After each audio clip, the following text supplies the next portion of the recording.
What's going on, guys? I'm Steve. Welcome back to the channel. Welcome back to another video. If it's your first time stopping by the channel, hit that subscribe button. Trust me, you won't regret it. If you're a returning subscriber, as always, guys, welcome back, and I do appreciate the support. Guys, I got a squatter story out of New York, and this, I ain't gonna say hard to believe, but I mean, damn it, nowadays, with the way people act, anything's believable. This is about a squatter. Looks like an Asian guy or Asian family. They only showed one person in the video. But this guy's been terrorizing the neighborhood and doing some of the most auspicious stuff I've ever seen somebody do. Now, it's bad enough. Squatting is getting out of hand and it's growing in this country. You know, the ultimate scam is to take somebody's house and cause all kind of problems, you know, in the court system and all this other stuff. And the law doesn't do anything about it. Currently, squatting is a civil matter. It needs to be a felony. Because basically all it is a home invasion. You leave and go on vacation, come back, somebody living in your house, you can't get them out of there? Are you serious? See, it shows a lot of stupid stuff in the laws and laws that need to be changed and all this other stuff. Everybody thinks the justice system works. Justice system's a joke to me. And this is proof of it. Look how much money these people cost. These people cost both the neighborhood and the owner of this house. Take a look at this. This guy need to be shown the flowers immediately. And everybody else living in that damn house. Bums. Get them out. Boarded up windows, shattered glass, and trash everywhere. All the result of squatters in the place. And people living in this Brooklyn neighborhood say not even the police can help. CBS 2's Ali Bauman with the story now from Dyker Heights. Dirty dishware, idle ATMs. This property on 67th Street in Dyker Heights looks like the worst yard sale you've ever seen. Neighbors say it's been like this for months, ever since a group of squatters moved in. We feel unsafe. Neighbors say last summer, one of the alleged squatters destroyed their security camera with a piece of plywood. A few months later, another neighbor caught them taking water from her hose through a hole in the fence. I saw the hose that was connected to my water fountain to that side there, and I disconnected that. But they kept going down the block. They turn on the water and use the garbage bin, steal from us, and then hold it to them. The situation intensified in November when the house caught fire.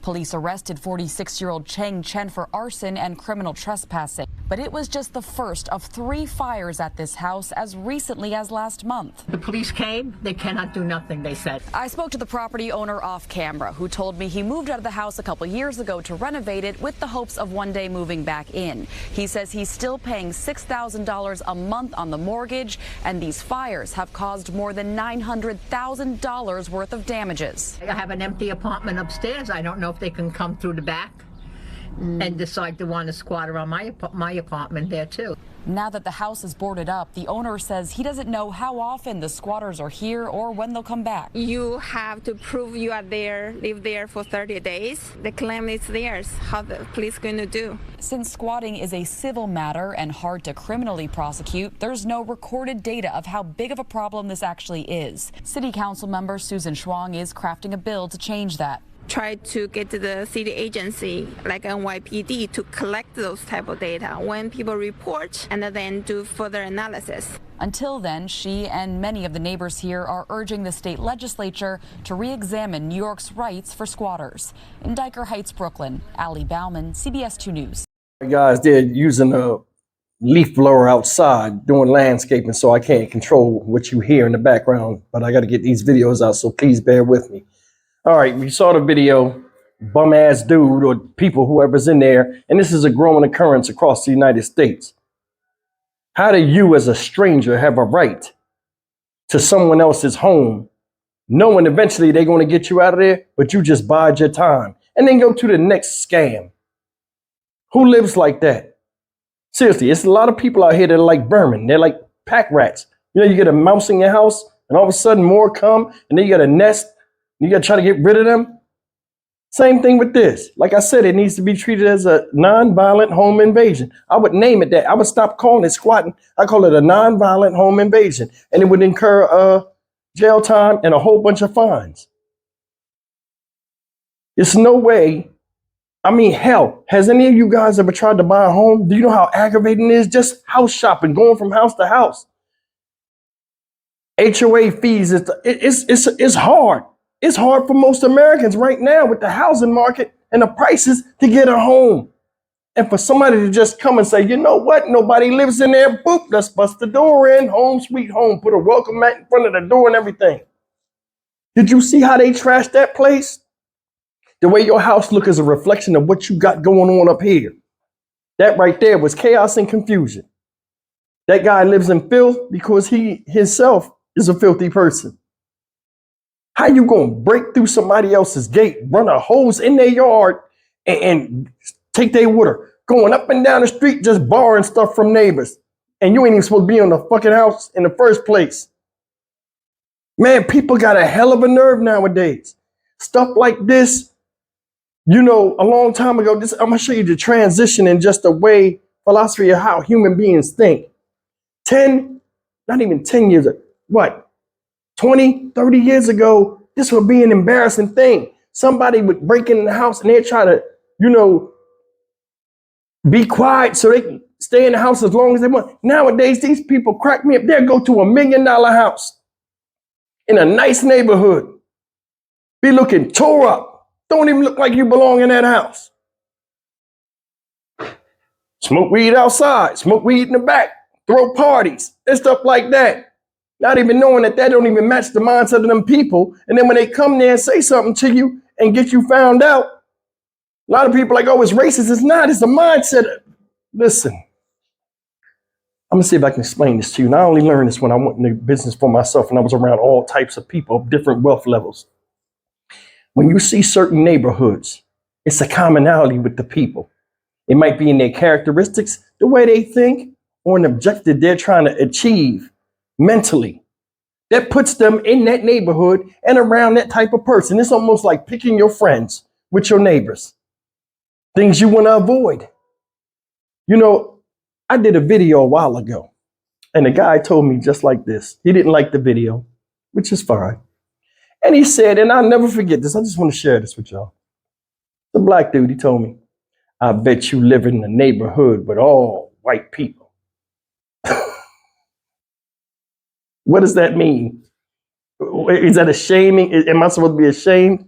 I mean, I don't, but I mean, even if I did, would that be shameful? I live where life takes me, where I feel content, where I feel complete, where I feel safe, like everybody else should. Because there are people in positions right now, because of their financial situation, they can't get out and get their kids out of different situations. So when somebody says something like that, maybe they're the ones that's miserable. But either way, man, these squatters is crazy. You jump up and just go get a house anywhere and expect to blend in, and you can't. You can't. Look at this. This guy had ATM machines, busted ATM machines outside of the house. They said the house didn't look like that before. So he brought a bunch of junk with him and just sprinkled it around the house. But you try to make that place look like the Sanford and Son house, Sanford Arms. Who are you, Red Fox? In his case, he's an Asian dude. So what is it, Red Dragon? No offense, that was a joke. But anyway, think about that. You got the gumption to go in somebody's yard and use their stuff, or just take something because you want to use it. When I was younger, going in somebody's yard to get your ass killed, because that's you want somebody's property. And it's an ultimate smack in the face. Somebody stepping in your yard is like stepping into your world. People don't play that. Either way, this is some crazy stuff, man. This guy's out of control. Story out of control. Lawmakers out of control. You saw the Chinese lady, oh yeah, we're going to try to make a rule. It should have been had that. Squatting been around for a long time. Now all of a sudden, because it's on the rise, and now it's like these lawmakers are going to do something because they almost forced to do it. And I told you that before. A lot of times these lawmakers, as long as enough people don't argue and just a sprinkle of people make, noise, they'll let things go. If it ain't broke, don't fix it. Yeah, well, a lot of people are going broke with people that are squatters inside their houses. $900,000 in damages. Guy said he pays $6,000 a month. It's no way I'll be paying $6,000 a month for a house with some raggedy ass people in there tearing it up, and the dollar signs is going up as long as they in that dwelling. And I can't do nothing about it. No, we'd have to go to extreme measures. You know what I'm saying? If I'm not going to be able to get the house back and the house going to be tore up and all that stuff, it'd be somebody in there stinking right then. Let the city come clean it up then. Because y'all should have helped me get that person out of there. If that person die in that house, I'm not trying to be liable. But then again, I can't leave them breathing in my shit, running a tab up.